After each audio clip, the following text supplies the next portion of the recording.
Hi there, here's a review of some of the legal cases focusing on the criminal cases in maternity care. So one from a consumer, a mother sued in Australia and won substantial damages for having a vaginal examination without informed consent that caused her trauma, caused her harm, and that can be proven in court and achieved compensation damages. There's another case in Australia where two midwives attended a birth. A baby died, possibly even died before the birth, and the midwives are charged with manslaughter. One of them had left the case and was not even there at the time of the birth. And this reminds us of the cases in Russia where the midwives transported a woman from home to hospital. They weren't her allocated midwives, they were not giving her care, she did not give birth at home, and yet they were convicted of manslaughter without a trial. That's Russia. Australia, we might hope and think, could have a fairer system and obey human rights.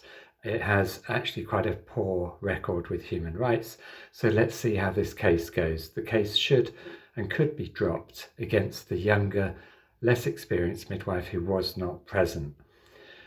We're hopeful for good news in Brazil, where there's the criminal conviction of Dr Ricardo Jones. He's got 14 years, it was reduced to 10, and that criminal conviction was not manslaughter, it was murder. They said there was intent to kill, which is ridiculous.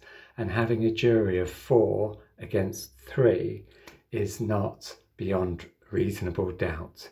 So on this channel, I often talk about the Lucy Letby case. That's a kind of a side issue. I'm focusing on these maternity cases globally. In Vienna, the appeal was successful for the manslaughter conviction that's happened against the midwife. Again, she was not there at the birth. The birth took place in hospital. The mother started labour at home, transferred to hospital. Previous history with the hospital was obstetric violence, and we can call this different words, but violence is violence, and that was not good. That's why the mother wanted a home birth. This is why many people are choosing unassisted birth, primal birth, free birth, whatever we might call it, not always from choice, because they feel they've got no choice. There's no provider that can care for women, sometimes if they've had a vaginal or a previous cesarean and they want a vaginal birth after cesarean. Maybe they're having twins, half of twins will be breech, or they're having a breech birth and they're told that's outside the guidelines, nobody's got the skills for that, when everybody could and should be getting the skills. I've been teaching breech, gentle, holistic breech, lift and turn, not extraction breech. So there's a different, the medical model has for decades been teaching this extraction method, which can cause harm to the baby, including preventable deaths. It can also cause harm to mothers. There's no benefit generally of doing episiotomies with breech births, and yet some places they're always doing that. Why? Because it's lack of education. I'm really happy that when I've been working with obstetricians who may have decades of experience, they've not been doing upright breech, and they find they just practice and then they've got the confidence and skills to do it. So the cases we're looking at just now, there was Australia with the consumer, there's Australia with the midwife. In Sweden, the midwife who practiced outside the guidelines has had a criminal interrogation with the police, and I think charges have been laid. No poor outcome, no baby died, just she's practicing safe, beautiful, healthy care, giving families what they want with informed choice, but that's not okay.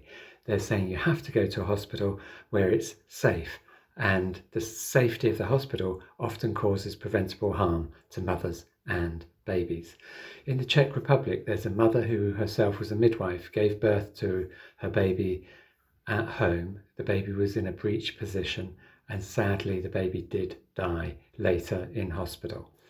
So the birth, we don't know if the lack of oxygen happened during the breech or some other time. So this was a few years ago, but the highest court, the Supreme Court, has said this, that yes, mothers have the right to choose up to a point. So when a baby's about to be born or during the birth process, they must do what the doctor says, because the doctor's taking care of the baby's needs.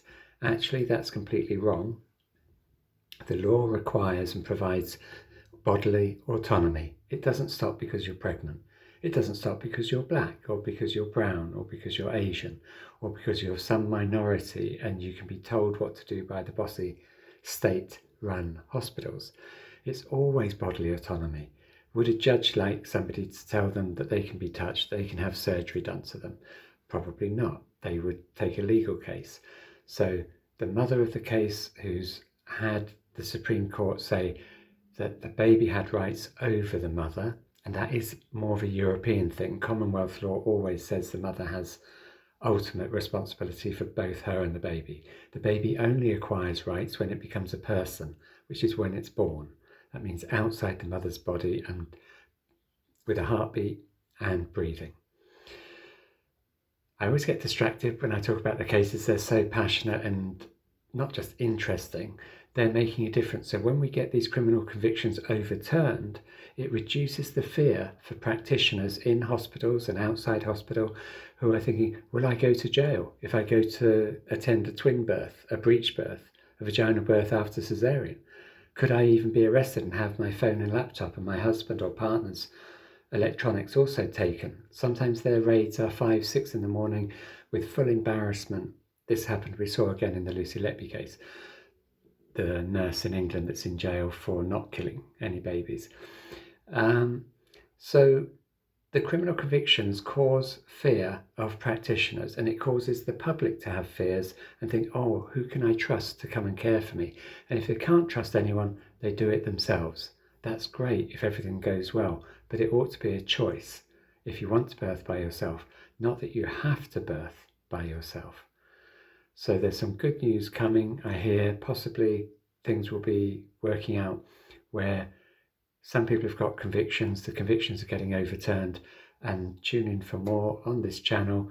If it's of any interest, give the thumbs up, it helps the algorithm. Subscribe, and I'll see you in the next video, and love to see any comments. I read every single comment and will reply to them. Happy to hear different views as well. Thank you.